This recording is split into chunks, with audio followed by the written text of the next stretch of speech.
Hey Steelers Nation, it's Joe Rockey with the Pittsburgh Syndicate coming back at you again in the post-draft week, living in the glow of that draft that was. And as many of Steelers Nation had gotten so swept up and excited about the draft, particularly about that great first 5 picks, a lot of us may have missed a signing that the Steelers did that became public about roughly in the middle of the 6th round-ish.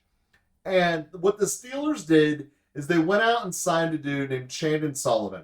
Now, what Chandon Sullivan is he is a slot corner. Because as great as this draft was, we did not address slot corner. It's an unfortunate blemish, but given the talent they got, completely excusable. So, nonetheless, the need for a slot corner existed, and the Pittsburgh Steelers went out and get a veteran of this. Sullivan has bounced around the league in his 6 years so far. Initially drafted by Philadelphia, only played in 5 games, basically as a special teamer. Then goes to Green Bay for a 4-year stint, where in his 3rd season, he starts seeing the field much more. When we look at his overall production, what we see from him is a guy who plays slot corner almost exclusively, but is not a world beater at it by any stretch. So remembering that league average in completions is roughly 60%, that's the target.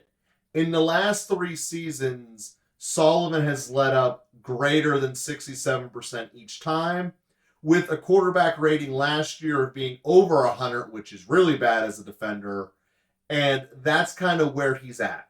So I do not bring this concept up to be a day bashing upon Sullivan, the newest signing of the Steelers, but rather to point out what the slot position on our defense is going to probably look like in the aftermath of drafting Joey Porter. So, as we know, we have a Hall of Famer in Peterson that we signed. He's going to be your starting corner. Your number 2 corner is up for grabs. 3 players on the roster fighting for the 1 outside starting spot. Obviously, Joey Porter Jr., who we just drafted. Tomlin got him, said he would have taken him at 17 if he had to. Porter's biggest problem in his game, he's a very physical, lacks the left to right movement, and is going to be a massive target for defensive holding, number 24, automatic first down. That's a realistic possibility with his game that Tomlin and the defensive staff needs to work out of him. However, he has all of the traits, and he looks like Mel. And Mel Blount being one of the best 3 corners of all time, you put that guy in your roster and you see what happens. Does not mean you start him as a rookie in day 1 if he's going to be a flag machine. So if that happens, who's next in line? Well, now we have Mike Wallace. Mike Wallace, looking at his advanced statistics, is an above average corner. Yes, he got toasted against the great number 2s that toasted the entire league last year. Gabe Davis being an example. Smith from Philadelphia, Devontae Smith. Really guys that, if you have them on fantasy, top 15 players, Mike Wallace, just like the rest of them, didn't really take those guys out of the games. But overall, season as a whole, above average, which is where he is. He's going to be able to take the bad number 2 receivers and make them non-existent. The mid ones he's going to be competitive with, and the top ones might dust him from time to time. But still, an above average guy when we look at him overall. And then the wild card of the entire outside cornerback room is Witherspoon. Witherspoon, before he came to the Steelers, was putting up all-pro level production. He just didn't do it here because he got injured.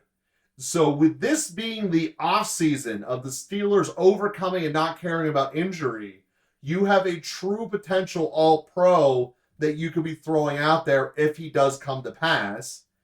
If Porter can get the technical problems of him being grabby out of his game, you have 2 all-pro level talents fighting for 1 starting spot.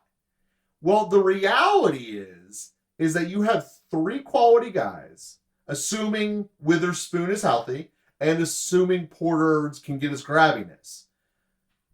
There's two assumptions in there. And what the Pittsburgh Steelers do not do is they do not rely upon assumptions. Hence the signing of Sullivan. Now, is Sullivan the ideal answer? No. Is Sullivan NFL experienced and capable? Yes.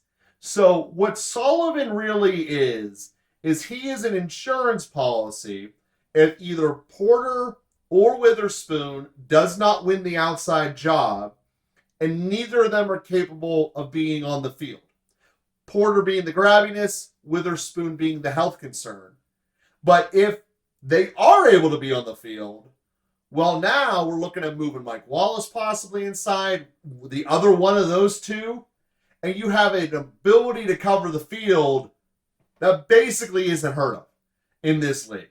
It now is speedy guy and Porter on the outside, Witherspoon potentially playing at a great, great level as one of your slots, and Mike Wallace as your now backup slot guy. Bring him in for nickel unless we're keeping Lorenzo Neal out there. So lots of coverage ability on this team, but that's acknowledging we're looking at two different people to connect on their ifs.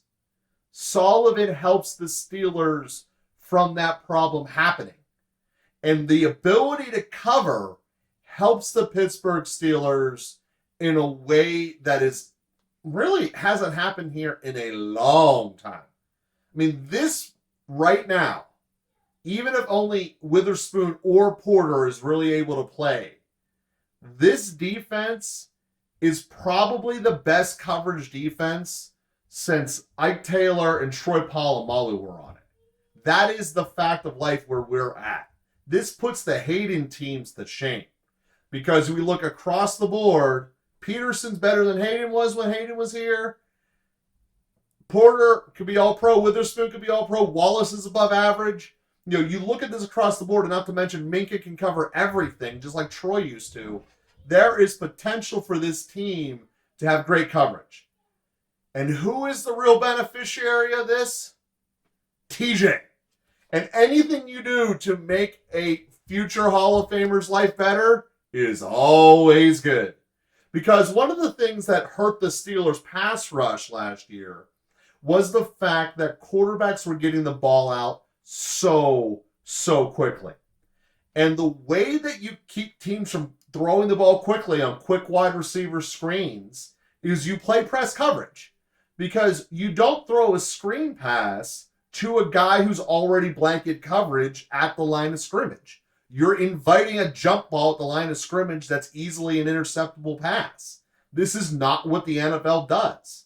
So what are you going to have to do? You have to try to fight through a jam to beat someone over the top.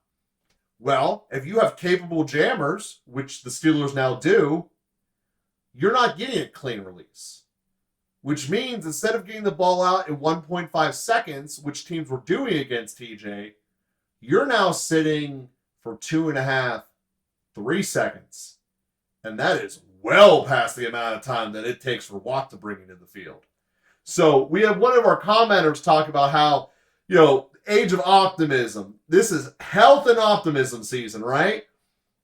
Well, if TJ stays healthy, and he's the most important person on this team, no doubt. If TJ stays healthy, there is reason to believe Steelers not just win the sack record again, but dominate it. Now, does that mean TJ by himself is going to break the sack record, as some people are suggesting out there? I think that's a little unlikely. And it has nothing to do with TJ. I still think the team as a whole is getting way more sacks, going to get the most sacks in the league. I think what's going to hurt TJ getting the sack record is sitting on the other side of the line of scrimmage and Alex Highsmith. Because rookie year Highsmith, he lost a lot of races to the quarterback with Watt. I'm not sure that happens this year. A third-year Alex Highsmith hitting the beginning of his peak, which is what players should be doing in their third year, is going to be taking a lot of whole sacks for TJ and turning them into half sacks. And as good as you are, you're not going to break the NFL sack record with 40 half sacks. It's just not feasible. So I think it's an absolutely fantastically great problem for the Pittsburgh Steelers. It makes it, when you want to attack this defense, there's not a lot of options. This isn't like when we're playing Cleveland and we go, we can run left guard, we can run right guard. Actually, we can run anywhere behind the line of scrimmage as Cleveland. But the reality is, you look at this team now, you're not running at TJ. You're not running at Highsmith. Okay, outside runs are off the table. We're not running at Cam. Okay, that gives us one hole, which is the guard side that Cam is not lined up on that play. Well, if everyone knows you're going to do it, it can be stopped. Your short passing game against the Steelers, when they play press, doesn't exist, which means you're only throwing the ball to parts of the field the Steelers allow it. The Steelers allow it. That is a level of defensive confidence and prestige that we have not had in a long time. Imagine this. We only allow you to throw the ball where Minkah's at. Ooh, it's going to be a fun interception-filled year. So yes, Sullivan being the topic of today's episode, signing. It's an insurance policy. It's a great insurance policy. And yes, the optimism of either Witherspoon or Porter hitting would be great. If both of them hit, we're losing our minds, Steelers Nation, because this defense is going to be fire. This defense is probably going to be fire already. The sack quotient is going to be off the charts. And if Herbig is able to be even a decent changeup for those plays when Watt takes himself off the field, you're looking at yourself with a team that's bringing more pressure than can be imagined. And oh, by the way, I forgot to bring up Benton, who's a better draft pick than the Cowboys took in the first round. Guys, this entire defense up and down is phenomenal. Yes, I know that our middle linebackers have not proven it's the Steelers, and quite frankly, they weren't even great in coverage when they played the whole seasons. That's true.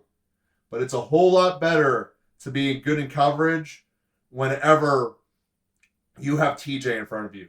That Washington defense, people ran around and sat all day. Despite the fact that Young is on that defensive line, pressure really was not produced by that Washington front. And when we look at the middle linebacker we got from the Skins, he's going to be playing a completely different situation because of those front four. This team has become so complementary on the defensive side. It has added so much talent at the spots that it needed to. And it's really going to allow some of the studs that we've already had on this team, particularly Minkah, to be able to shine. Because Minkah, by virtue of playing safety, demands that the rest of the holes be filled because he's the universal hole filler. So whenever Bush couldn't play the position, Minkah basically had to for him. That was his last 2 seasons. Minkah now has the freedom of knowing that every single player on this field is at minimum competent. Steelers haven't had that for all 11 on the field on defense in a while. Bush is part of the reason why. But that day has passed. This defense has the potential of becoming number 1 against scoring defense, number 1 against yards overall, and therefore number 1 defense overall. This defense is elite. This defense is going to take it to the next level. And look out whenever they start giving teams fits in coverage. Because what are you going to do?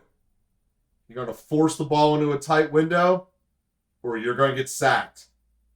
Either way, the odds are so much in the Steelers' corner that it's not even funny. Here we go, Steelers. Here we go.